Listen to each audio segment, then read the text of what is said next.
কি ভাবছেন আমরা কয়লা দিয়ে কি করব? ওয়েট। আসসালামু আলাইকুম এভরিওয়ান, কেমন আছেন সবাই? আশা করি সবাই ভালো আছেন। আপনাদের দোয়ায় আমরাও ভালো আছি। হঠাৎ করে আমরা সবাই প্ল্যান করলাম যে আজকে আমরা বারবিকিউ পার্টি করব।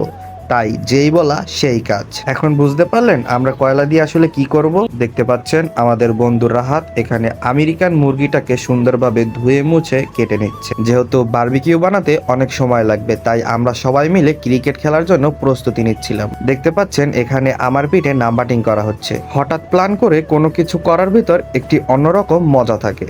তারপরে বারবিকিউ করার জন্য বারবিকিউ মেশিনের পিছনে সবাই মিলে আগুন লাগিয়ে দিলাম। তারপর আমেরিকান মুরগিটাকে থাইল্যান্ডের মশলা মাখিয়ে সুন্দরভাবে বারবিকিউ মেশিনের উপর দিয়ে দিলাম। বন্ধু মোডা মাহির কাছে দিয়েছিলাম বাতাস করার জন্য, যাতে তাড়াতাড়ি মুরগিটা ছাই হয়ে যায় এবং আমরা সবাই খেতে পারি। আমাদের সবার পেটেই কঠিন আকারে খিদে লেগেছিল। এখানে বন্ধু মিপ্তা তার নাহসা হাত দিয়ে বানাচ্ছিল একটি অসাধারণ সস, যেটা খেতে আসলেই অনেক চমৎকার ছিল। অনেক আকাম কুকাম করার পরে তৈরি হয়ে গেল আমাদের সেই বিখ্যাত আমেরিকান বারবিকিউ, যেটা খাওয়ার জন্য আমরা সবাই অনেকক্ষণ ধরে অপেক্ষা করতেছিলাম। দেখতেই পারছেন আমরা কত ক্ষুধার্ত ছিলাম, আমাদের খাওয়ার স্টাইল দেখলেই বুঝতে পারবেন।